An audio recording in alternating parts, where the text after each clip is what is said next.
السلام علیکم۔ میں نقاب کر کے عورتوں کی مالش کرتا اور سب مجھے آپا جمیلہ کے نام سے جانتے تھے۔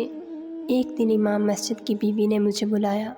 جیسے ہی میں نے مالش کرنا شروع کیا تو امام مسجد اپنے جذبات پر قابو نہ رکھ سکا اور میرا نقاب اتار دیا، اور پھر جو ہوا، توبہ توبہ۔ میرا نام جمیل ہے۔ میں 4 بہنوں کا اکلوتا بھائی تھا۔ کم عمری سے ہی بہنوں کے ساتھ رہنے کی وجہ سے میں کافی حد تک زنانہ خصوصیت کا مالک بن گیا تھا۔ ابا کا انتقال ہو گیا تھا، اماں نوکری کرتی تھی، اسی لیے گھر میں اور میری بہنیں ہی سارا دن رہتے تھے۔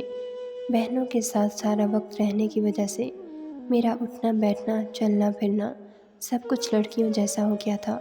کچھ قدرتی طور پر بھی تھا، اور قدرتی طور پر ہی میرا قد کاٹ بھی مردوں جیسا نہیں تھا۔ بہنیں مجھے مذاق مذاق میں لڑکیوں والے کپڑے پہنا دیتیں، مجھے اماں کی سرخی لگا دیتیں۔ میں ان کے ساتھ کانوں پر لڑکیوں کی طرح ہی رقص کرتا۔ اماں مجھے بہنوں کے ساتھ اس طرح لڑکی بنا دیکھتیں تو بہت غصہ کرتیں۔ اماں کے لاکھ سمجھانے پر بھی نہ بہنیں باز آتیں اور نہ ہی مجھے اماں کی بات سمجھ آتی۔ ہمارے لیے تو یہ سب کھیل کود کا حصہ تھا۔ شروع میں تو کسی باہر والے نے یہ بات محسوس نہ کی، لیکن جیسے جیسے وقت گزرنے لگا اور میں بڑا ہونے لگا، ہر کسی کو یہ بات محسوس ہونے لگی کہ جمیل تو جمیل سے کہیں زیادہ جمیلہ لگتا ہے۔ میرا اسکول میں داخلہ ہوا تو ہر کوئی میرا مذاق بنانے لگا۔ سارے لڑکے مجھے لڑکی کہہ کر تنگ کرتے۔ خاندان میں کوئی شادی ہوتی تو ہر کسی کو میرا ڈانس دیکھنے کا بہت شوق ہوتا۔ ہر کوئی مجھے لڑکیوں والے گانے پر ناچتا دیکھنا چاہتا تھا۔ میں بھی خوشی خوشی ٹھمکے لگا کر ناچنے لگتا اور محفل میں خوب سیٹیاں بجتی، لیکن میرے پیچھے ہر کوئی میرا مذاق بناتا۔ اماں کو یہ بات بالکل پسند نہ تھی۔ اماں ہر شادی میں جانے سے پہلے مجھے ڈانٹ کر سمجھاتیں کہ میں وہاں جا کر رقص نہ کروں اور ایک کونے میں خاموشی سے بیٹھا رہوں، لیکن سب لوگ جان بوجھ کر مجھے اکساتے اور میرا ہاتھ پکڑ کر مجھے زبردستی اسٹیج تک لے جاتے۔ جیسے ہی گانا بجنے لگتا میرے پاؤں تھرکنے لگتے۔ جیسے جیسے وقت گزرنے لگا میری بہنوں کو بھی یہ بات بری لگنے لگی کہ میں ہر محفل میں رقص کرتا ہوں اور سارے مرد مجھے گندی نگاہ سے دیکھتے ہیں۔ اماں تو پہلے سے ہی اس بات کے سخت خلاف تھی، اور پھر ایک شادی پر کسی نے مجھے جمیلہ آپا کہہ کر آواز لگا دی۔ پھر کیا تھا، اس کی دیکھا دیکھی ہر کوئی مجھے جمیلہ آپا کہنے لگا۔ میں 13-14 سال کا ہوا تو اس قدر خوبصورت تھا کہ ہر کوئی مجھے دیکھتا رہ جاتا، لیکن میری خوبصورتی میں کہیں نہ کہیں لڑکیوں والی جھلک تھی۔ میرے نین نقوش لڑکیوں کی طرح تیکھے اور آنکھیں بھی بڑی بڑی تھیں۔ گلی محلے کے لڑکوں نے مجھے تنگ کرنا شروع کر دیا۔ میں گھر سے باہر نکلتا تو وہ لوگ ایسے میرے پیچھے پیچھے چلتے جیسے میں کوئی لڑکی ہوں۔ میری پھپھو کے بیٹے نے کئی دفعہ میرے ساتھ غلط حرکتیں کرنے کی کوشش کی، اور جب یہ بات میں نے اماں کو بتائی تو اماں نے مجھے ہی خوب مارا اور میرا گھر سے نکلنا بند کروا دیا۔ کچھ ہی وقت میں میری وجہ سے میری بہنوں کے رشتے میں رکاوٹ آنے لگی۔ جو بھی رشتہ لے کر آتا وہ یہ کہہ کر لوٹ جاتا کہ ان کے گھر 4 نہیں 5 بیٹیاں ہیں۔ میرا وجود سب کی آنکھوں میں کھٹکنے لگا تھا۔ میری اماں میری وجہ سے بہت پریشان ہو گئی تھی۔ میں نے اسکول جانا بھی چھوڑ دیا تھا، کیونکہ میں خود بھی لڑکوں اور مردوں کی نظروں سے تنگ آ چکا تھا۔ ایسے ہی ایک دن جب میری وجہ سے بڑی بہن کے رشتے کے لیے آنے والے لوگ انکار کر کے چلے گئے تو اماں نے مجھے غصے سے گھر سے نکال دیا اور کہنے لگی، جب تک تو میرے گھر بیٹھا ہے میری بیٹیاں رخصت نہیں ہو سکیں گی۔ 15 سال کی عمر میں میں بے سہارا اور بے آسرا سڑک پر کھڑا تھا، اور سڑک پر آنے جانے والے مرد مجھے لڑکی سمجھ کر تنگ کر رہے تھے۔ آج کل کی لڑکیاں بھی تو لڑکوں والے لباس آسانی سے پہن لیتی ہیں، اسی لیے کسی کو بھی یہ گمان نہ ہوا کہ میں لڑکی نہیں بلکہ لڑکا ہوں۔ ہر کسی نے مجھے استعمال کرنے کی کوشش کی۔ میری بدقسمتی تھی کہ خواجہ سراؤں کا ایک گروہ مجھے ٹکرا گیا اور وہ لوگ زبردستی مجھے اپنے ساتھ لے گئے۔ کافی عرصے تک میں نہ چاہتے ہوئے بھی ان کے ساتھ ناچتا رہا۔ میرا نام آپا جمیلہ ہی پڑ گیا تھا۔ میں نے لڑکیوں والے کپڑے پہننے شروع کر دیے تھے اور مجھے اچھے سے میک اپ بھی کرنا آ گیا تھا، لیکن میں یہ زندگی نہیں چاہتا تھا۔ 19 سال کی عمر میں میں وہاں سے بھاگ نکلا اور ریل گاڑی میں بیٹھ کر دوسرے شہر پہنچ گیا۔ میرے پاس کچھ ہی سامان موجود تھا جس میں سارے کپڑے ہی عورتوں والے تھے۔ مجھے بالکل سمجھ نہ آ رہا تھا کہ اب مجھے آگے کیا کرنا ہے، کیونکہ میں مزید ناچ گانا نہیں کرنا چاہتا تھا۔ کئی دن میں یہاں وہاں بھٹکتا رہا۔ اس شہر میں بھی مردوں نے میرا جینا اجیرن کر دیا۔ آتے جاتے مرد مجھ سے میرے بھاؤ معلوم کرتے اور رات گزارنے کی پیشکش کرتے۔ ایک بوڑھا رکشے والا بہت دنوں سے مجھے دیکھ رہا تھا۔ ایک دن کہنے لگا، بیٹی تم اتنی خوبصورت ہو، کب تک سڑکوں پر دھکے کھاؤ گی؟ میرے گھر کا اوپر والا حصہ خالی ہے، تم چاہو تو وہاں رہ جاؤ، اور جب کوئی کام مل جائے تو مجھے کرایہ دینا شروع کر دینا۔ وہ بوڑھا مجھے بہت ہی نیک انسان معلوم ہوا تھا، اسی لیے میں بنا سوچے سمجھے اس کے ساتھ چل پڑا۔ ایک چھوٹا سا کمرہ تھا جس میں میں نے اپنی نئی زندگی کی شروعات کی۔ گزرے 4 سالوں میں اتنا تو جان ہی گیا تھا کہ میں کبھی مرد بن کر زندگی نہیں گزار سکتا۔ مجھ میں ظاہری طور پر بالکل بھی مردانگی نظر نہ آتی تھی، اسی لیے میں نے خود کو عورت کے روپ میں ہی رہنے دیا اور نقاب شروع کر دیا۔ جگہ جگہ کام ڈھونڈا لیکن کوئی کام نہ مل سکا۔ میرے پاس تعلیم تھی ہی نہیں اور نہ ہی کوئی ہنر تھا۔ مجھے تو صرف ناچنا گانا ہی آتا تھا، اور اس کے علاوہ میں صرف مالش ہی کر سکتا تھا، کیونکہ جب ہمارا پورا گروہ ناچ ناچ کر رات کو اپنے اڈے پر پہنچتا تو ہر کوئی مجھ سے مالش کرواتا، کیونکہ میرے ہاتھ بھی بہت نرم و ملائم اور لڑکیوں جیسے نازک تھے۔ اسی لیے جب کوئی کام نہ مل سکا تو میں نے اسی چیز کو اپنا لیا جو مجھے آتی تھی، اور وہ تھا مالش کرنا۔ میں نے آپا جمیلہ کا لبادہ اوڑھ لیا اور ارد گرد لوگوں میں مشہور کروا دیا کہ میں بہت ہی اچھی مالش کرتی ہوں۔ بس پھر کیا تھا، عورتوں نے مجھے خود ہی مالش کے لیے بلانا شروع کر دیا۔ کوئی عورت حاملہ ہوتی یا کسی کے گھر بچے کی پیدائش ہوتی، آپا جمیلہ سب سے پہلے وہاں موجود ہوتی۔ میں جس عورت کی مالش کرتا اسے فوراً ہی آرام آ جاتا۔ میں عورتوں کے جسم کے جس حصے پر ہاتھ رکھتا اس کا درد فوراً غائب ہو جاتا۔ عورتیں خوشی خوشی مجھے اپنی مرضی سے کہیں زیادہ پیسے دے دیا کرتیں۔ میری مالش اس قدر مشہور ہو گئی تھی کہ دور دور سے لوگ مجھے بلانے لگے۔ ہر کوئی کہتا کہ آپا جمیلہ کے ہاتھوں میں تو جادو ہے، جسم کا درد فوراً غائب ہو جاتا ہے۔ آہستہ آہستہ سب کچھ ٹھیک ہونے لگا تھا۔ مالش کے ذریعے میں کافی پیسے کما رہا تھا اور کسی کو شک بھی نہ ہوا تھا کہ میں عورت نہیں بلکہ مرد ہوں۔ میں جہاں جاتا اپنا نقاب نہ ہٹاتا۔ میری خوبصورتی میرے لیے ایک فتنہ تھی، اسی لیے میں نے اپنا چہرہ چھپا لیا تھا۔ ایسے ہی ایک دن میں مالش کر کے گھر لوٹ رہا تھا کہ ایک بچے نے مجھے آواز دے کر کہا، جمیلہ آپا، آپ کو امام صاحب کی بیوی بلا رہی ہے۔ یہ بات سن کر میں کچھ حیران ہوا کہ پتہ نہیں امام صاحب کی بیوی مجھے کیوں بلا رہی ہے۔ وہ تو ایک پردے دار عورت تھی، اسے مجھ سے کیا کام آ گیا تھا۔ یہی سوچتے میں امام صاحب کے گھر پہنچ گیا۔ امام صاحب کی بیوی نے مجھے اندر بلا کر بٹھایا۔ امام صاحب کی بیوی بہت مشکل سے چل رہی تھی، شاید اسے کوئی تکلیف تھی، لیکن یہاں آ کر مجھے عجیب سی گھبراہٹ ہو رہی تھی۔ امام صاحب کی بیوی ایک پردہ دار عورت تھی، مگر اس نے میرے سامنے پردہ نہ کیا تھا، کیونکہ اس کی نظر میں تو میں جمیلہ آپا تھی۔ امام صاحب کی بیوی سارہ کہنے لگی، جمیلہ آپا، آج صبح ہی میں غسل خانے میں گر گئی ہوں اور میری کمر میں بہت زیادہ چوٹ آئی ہے۔ میں آپ سے مالش کروانا چاہتی ہوں، میرے لیے چلنا پھرنا بھی مشکل ہو گیا ہے۔ میں نے آج تک بہت سی عورتوں کی مالش کی تھی، لیکن ان میں سے کوئی بھی پردے دار عورت نہیں تھی، اسی لیے امام صاحب کی بیوی کی مالش کرنے کا سن کر میں تھوڑا پریشان ہو گیا، اور بہت سوچنے کے بعد میں نے معذرت کر لی کہ میں آج کل بہت مصروف ہوں، ان کی مالش کے لیے وقت نہیں نکال سکتا۔ لیکن امام صاحب کی بیوی سارہ کا اصرار بڑھتا ہی چلا گیا۔ وہ بیچاری بہت تکلیف میں تھی اور میری مدد چاہتی تھی۔ اس کی تکلیف دیکھ کر میں نے حامی بھر لی۔ مالش کرنا میرا کام تھا۔ میں نے سوچ لیا کہ میں بغیر کسی خیانت کے اپنا کام کر دوں گا۔ اسی دن سے ہی امام صاحب کی بیوی نے مجھ سے مالش کرنا شروع کروا دی۔ اس کی مالش کر کے میں امام صاحب کے گھر سے نکلنے ہی لگا تھا کہ امام صاحب چلے آئے۔ پہلے تو مجھے دیکھ کر وہ چونک گئے۔ میں نقاب میں تھا۔ میں نے فوراً اپنی نظریں جھکا لیں۔ امام صاحب کی بیوی نے انہیں بتایا کہ میں آپا جمیلہ ہوں اور بہت اچھی مالش کرتی ہوں۔ پہلے ہی دن اسے بہت آرام آ گیا ہے۔ مولوی صاحب نے ایک گہری آر پار ہوتی نظر مجھ پر ڈالی۔ ان کی نظر اتنی گہری تھی کہ میں گھبرا کر فوراً ہی ان کے گھر سے باہر نکل آیا۔ مجھے عجیب سا خوف محسوس ہوا تھا۔ میں نے سوچ لیا کہ میں دوبارہ امام صاحب کے گھر نہیں جاؤں گا۔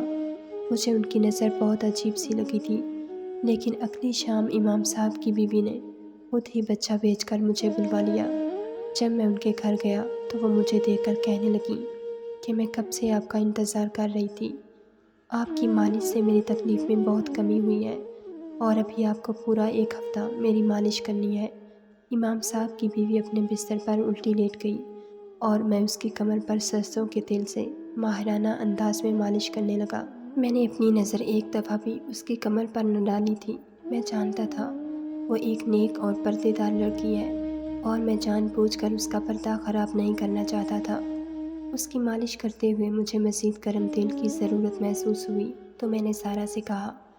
وہ کہنے لگی، جمیلہ آپا، چھوٹا سا تو گھر ہے، آپ خود باورچی خانے میں جا کر تیل گرم کر کے لے آئیں۔ میری کمر میں بہت درد ہے، میرے لیے بار بار بستر سے اٹھنا مشکل ہو رہا ہے۔ ویسے بھی سارا کو مالش کرواتے ہوئے ہمیشہ نیند لگ جاتی تھی اور اس وقت بھی وہ غنودگی میں تھی۔ وہ پین کلر بھی استعمال کر رہی تھی، شاید اسی لیے اسے فوراً نیند آ جاتی۔ اس کے کہنے پر میں خود ہی باورچی خانے میں جا کر تیل گرم کرنے لگا، لیکن اسی وقت امام صاحب گھر چلے آئے اور مجھے باورچی خانے میں دیکھ کر حیران رہ گئے۔ میں نے جلدی سے تیل گرم کیا اور باورچی خانے سے نکلنے لگا، لیکن امام صاحب راستے میں ہی کھڑے تھے۔ ان کی نظر آج بھی میرے چہرے پر جمی ہوئی تھی۔ وہ میری طرف دیکھتے ہوئے کہنے لگے، گھر میں میری بیوی اور آپ کے علاوہ کوئی نہیں ہوتا، تو پھر آپ کو یہاں نقاب کی ضرورت کیوں پیش آتی ہے؟ گرمی اتنی زیادہ ہے، آپ نقاب اتار سکتی ہیں۔ میں نے فوراً ہی انہیں جواب دیا کہ آپ بھی تو آتے جاتے رہتے ہیں، اسی لیے میں پردے کا بہت خیال رکھتی ہوں۔ میری بات سن کر ان کے چہرے پر ایک عجیب سی مسکراہٹ آ گئی۔ میں فوراً ہی وہاں سے نکل کر سارا کے پاس پہنچ گیا۔ سارا گہری نیند سو رہی تھی۔ میرا دل زور زور سے دھڑک رہا تھا۔ پتہ نہیں امام صاحب کیوں بار بار مجھے اس طرح دیکھ رہے تھے۔ میں جلدی جلدی سارا کی مالش کرنے لگا۔ مالش ختم ہوتے ہی میں نے سارا کو ہلا کر واپسی کی اجازت مانگی تو وہ نیند میں ہی کہنے لگی، آپا جمیلہ، تیل کی پیالی باورچی خانے میں رکھتے ہوئے چلے جائیں۔ جیسے ہی میں تیل کی پیالی باورچی خانے میں رکھ کر پلٹا، امام صاحب نے پیچھے سے آ کر اچانک ہی میرا ہاتھ پکڑ لیا۔ مجھے ایسا لگا جیسے ہی میرا دل اچھل کر حلق سے باہر آ جائے گا۔ وہ اپنی بیوی کی نیند کا فائدہ اٹھا رہے تھے۔ کہنے لگے، جمیلہ، میں ایک دفعہ آپ کا چہرہ دیکھنا چاہتا ہوں۔ مجھے یقین ہے کہ آپ بہت ہی زیادہ خوبصورت اور جوان ہیں۔ مجھے امام صاحب سے ان جملوں کی ہرگز بھی توقع نہ تھی۔ میں نے تیزی سے اپنا ہاتھ چھڑایا اور ان کے گھر سے نکل کر تقریباً بھاگتے بھاگتے اپنے گھر پہنچا۔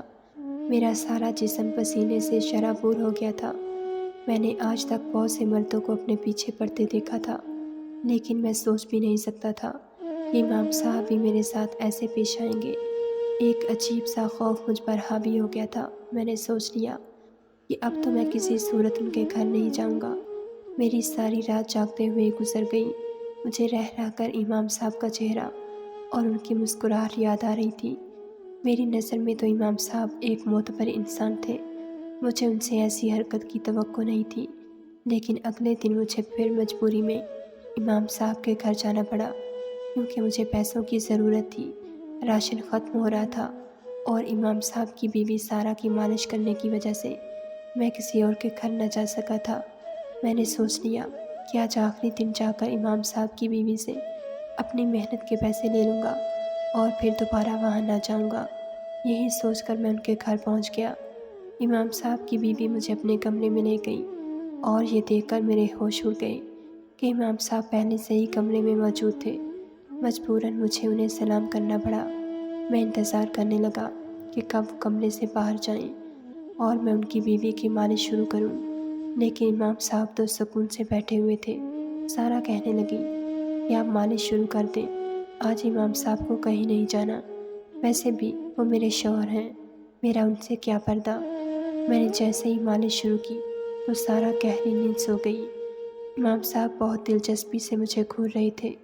نقاب کے اندر بھی مجھے اپنے چہرے پر ان کی نظروں کی حدت محسوس ہو رہی تھی۔ میں جلدی جلدی ان کی بیوی کی مالش کرنے لگا۔ امام صاحب کی پوری توجہ میری طرف ہی تھی۔ پیالی میں گرم تیل ختم ہو گیا تھا۔ مجبوراً مجھے گرم تیل کے لیے باورچی خانے میں جانا پڑا۔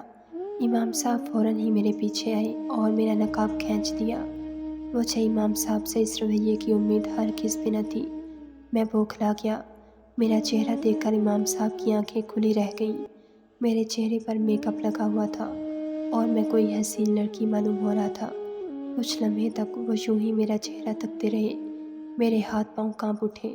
اگر وہ میرے ساتھ کوئی غلط حرکت کرنے کی کوشش کرتے تو میں بڑی مشکل میں پھنس جاتا۔ امام صاحب میرے قریب آئے اور میری آنکھوں میں آنکھیں ڈال کر دیکھنے لگے۔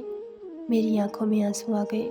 میں نے امام صاحب سے کہا کہ مجھ پر رحم کھائیں اور مجھے جانے دیں، لیکن امام صاحب کو مجھ پر رحم نہ آیا تھا، اور اس کے بعد جو کچھ امام صاحب نے کیا وہ ناقابل بیان تھا۔ یہ جان کر آپ کے بھی رونگٹے کھڑے ہو جائیں گے کہ امام صاحب نے اس دن بے قابو ہو کر میرے ساتھ کیا کیا۔ آدھے گھنٹے کے بعد میں ان کے گھر سے نکل آیا تھا۔ امام صاحب نے میرے ہاتھ میں مالش کے پیسے بھی پکڑا دیے تھے۔ مجھے لگا تھا کہ میں خود سے نظر نہیں ملا سکوں گا۔ میں نے سوچا بھی نہ تھا کہ مجھے کبھی زندگی میں ایسا دن بھی دیکھنا پڑے گا۔ چہرے پر نقاب پہن کر اور جمیل سے جمیلہ آپا بن کر مجھے لگا تھا کہ سب کچھ ٹھیک ہو گیا ہے، لیکن میری قسمت میں شاید سب کچھ ہی غلط لکھا ہوا تھا۔ میری عزت تار تار ہو گئی تھی۔ گھر آ کر میں بستر پر گر کر ساروں کی طرح رویا تھا۔ بچپن کا وہ وقت مجھے یاد آ رہا تھا جب میری چاروں بہنیں مجھے ارد گرد بیٹھے رہتیں اور مجھے دلہن بنایا کرتیں۔ میں بہت خوشی خوشی دلہن بنا کرتا تھا، کیونکہ اماں کی شادی کا سرخ دوپٹہ اوڑھ کر میں بہت ہی خوبصورت لگتا تھا۔ اماں نے کئی دفعہ مجھے مارا پیٹا بھی تھا، لیکن اس کھیل میں ہم پانچوں بہن بھائیوں کو بہت مزہ آتا تھا۔ کھیل کھیل میں ہی میری پوری زندگی بدل گئی تھی۔ معصومیت میں شروع ہونے والا جمیل سے جمیلہ کا سفر اس عمر میں آ کر میرے لیے ایک عذاب بن گیا تھا۔ اپنی پہچان بدلنا اتنا بھی آسان نہیں ہوتا، اس بات کا احساس مجھے آج ہوا تھا۔ اگلی صبح اٹھا اور میں نے اپنا سامان باندھنا شروع کر دیا، کیونکہ اب اس علاقے میں رہنا میرے لیے ممکن نہیں تھا۔ ایک دفعہ پھر مجھے اپنی اگلی منزل کا علم نہیں تھا اور میں اپنا گھر چھوڑ رہا تھا۔ میرے دل میں بار بار یہی خیال آ رہا تھا کہ میری ماں کو مجھے اس طرح گھر سے بے گھر نہیں کرنا چاہیے تھا۔ اگر وہ مجھے اپنی پناہ میں رکھتی تو شاید میں یہاں تک نہ پہنچتا۔ میں راتوں رات خاموشی سے وہ گھر چھوڑ کر نکل آیا تھا اور ایک دفعہ پھر ریل گاڑی کے ڈبے میں بیٹھ گیا تھا۔ مولوی صاحب کے الفاظ، ان کا لب و لہجہ میرے کانوں میں گونج رہا تھا۔ میں نے آنکھیں بند کی تو مجھے مولوی صاحب کا چہرہ نظر آیا۔ وہ میری آنکھوں میں آنکھیں ڈال کر پوچھ رہے تھے، بتاؤ جمیلہ، تم کون ہو؟ اس میک اپ زدہ چہرے کے نیچے کون چھپا ہوا ہے؟ کہیں نہ کہیں میں تمہاری حقیقت سے واقف ہوں، لیکن تم اپنی حقیقت مجھے خود بتاؤ۔ مولوی صاحب کی بات سن کر میرے ہوش اڑ گئے تھے۔ مولوی صاحب کہہ رہے تھے کہ پہلے ہی نظر میں مجھے شک ہو گیا تھا کہ تم کوئی عورت نہیں ہو، لیکن نہ ہی میں نے تمہارا چہرہ دیکھا تھا اور نہ ہی انداز، اسی لیے میں تم پر بہتان نہیں باندھ سکتا تھا۔ پھر مجھے لگا کہ شاید مجھے کوئی غلط فہمی ہو گئی ہے۔ اگلے دن میں جان بوجھ کر گھر واپس آیا تاکہ تمہیں دیکھ سکوں اور جان سکوں کہ تم جمیلہ آپا ہی ہو نا۔ میں نے تمہیں باورچی خانے میں دیکھا تو تمہارے انداز سے مجھے احساس ہوا کہ تم عورت نہیں ہو۔ میں نے تمہارے بارے میں معلومات حاصل کی تو مجھے پتہ چلا کہ تم پچھلے 2 مہینے سے اس محلے میں جمیلہ آپا کے نام سے رہ رہے ہو، اور آج تک تم نے بہت سی عورتوں کی مالش کی ہے۔ یہ بات میرے لیے انتہائی حیران کن تھی کہ ایک مرد ہو کر تم اتنی آسانی سے کیسے سب کو بے وقوف بنا کر عورتوں کی مالش کر سکتے ہو، اور وہ بھی اس طرح کہ کسی عورت کو کبھی تمہارے مرد ہونے کا احساس بھی نہ ہو سکا۔ میں نے جان بوجھ کر تمہارا ہاتھ پکڑا، لیکن تمہاری جھجک اور تمہارے انداز نے مجھے یہ باور کروایا کہ تم مرد نہیں بلکہ عورت ہو۔ میں عجیب سی کشمکش کا شکار تھا، اسی لیے سچ جاننے کے لیے میں آج پورا وقت کمرے میں ہی بیٹھا رہا اور تمہیں مالش کرتا دیکھتا رہا، اور جیسے جیسے وقت گزرا مجھے احساس ہو گیا کہ تم ایک مرد ہی ہو۔ اب یہ تو تم مجھے بتاؤ گے کہ تم نے جمیلہ آپا کا لبادہ کیوں اوڑھ رکھا ہے، کیونکہ اگر میں نے محلے کے لوگوں کو تمہاری حقیقت بتائی تو سب مل کر تمہیں اتنے پتھر ماریں گے کہ تم ایسے ہی مر جاؤ گے۔ اس محلے کی کتنی عورتوں نے تم پر بھروسہ کر کے تم سے اپنی مالش کروائی، ان سب کے گھر برباد ہو جائیں گے۔ تم نے تو میری پردے دار بیوی کو بھی نہ بخشا اور اس کے پردے کو بھی خراب کیا۔ امام صاحب کی نظروں میں میرے لیے حقارت تھی۔ وہ مجھے کوئی خراب مرد سمجھ رہے تھے جو اپنی ہوس پوری کرنے کے لیے عورتوں کی مالش کرتا تھا۔ امام صاحب نے غصے میں بے قابو ہو کر مجھے بہت برا بھلا کہا تھا۔ وہ مجھ سے سچ جاننا چاہتے تھے کہ میں نے اتنا گھناؤنا کام کیوں کیا۔ میں نے روتے ہوئے انہیں پہلے دن سے لے کر آخری دن تک کا سارا سچ بتا دیا۔ انہیں میری بات پر پوری طرح یقین تو نہ آیا، لیکن میرے آنسوؤں نے ان کا دل کچھ نرم کر دیا۔ امام صاحب نے مجھے کہا کہ راتوں رات یہ محلہ چھوڑ جاؤ اور آئندہ مالش کے نام پر کسی عورت کی عزت خراب نہ کرنا۔ امام صاحب نے بھی مجھے بہت برا بھلا کہا تھا اور ان کی نظر میں بھی میں ایک خراب انسان بن گیا تھا۔ میں روتے ہوئے ان کے گھر سے باہر نکل آیا تھا اور اب اپنا گھر چھوڑ کر ریل گاڑی میں بیٹھا تھا۔ مجھے معلوم نہیں تھا کہ قسمت مجھے کہاں لے جانے والی ہے، لیکن اتنا ضرور معلوم تھا کہ یہ معاشرہ مجھے جینے کا حق نہیں دے گا۔ مجھ جیسے لڑکوں کو یہ معاشرہ کبھی قبول نہیں کرتا، حالانکہ اس میں ہمارا کوئی قصور بھی نہیں ہوتا۔ معاشرے کی گندی نظریں اور تمسخرانہ جملے اور اہانت اور حزمیت بھرا رویہ ہم جیسے لڑکوں کو ایسے کام کرنے پر مجبور کر دیتا ہے، کیونکہ ہمیں نہ ہی نوکری کے موقع ملتے ہیں اور نہ ہی عزت۔ میں آپ لوگوں سے پوچھنا چاہتا ہوں کہ آپ یہ بتائیں، اگر میں جمیل سے جمیلہ آپا نہ بنتا تو کیا اس معاشرے کے مرد مجھے عزت سے جینے دیتے، یا کسی بھی کمپنی میں مجھے کوئی نوکری ملتی؟ میری تو ماں نے مجھے گھر سے نکال دیا تھا، یہ معاشرہ مجھے کیسے قبول کرتا؟ اس معاشرے کے عزت دار مرد ہی مجھ پر گندی نظر رکھتے۔ ناظرین، اگر آپ کو ہماری ویڈیو پسند آئی ہے تو لائک ضرور کیجیے اور ایسی مزید ویڈیوز دیکھنے کے لیے ہمارے چینل کو سبسکرائب کر لیجیے۔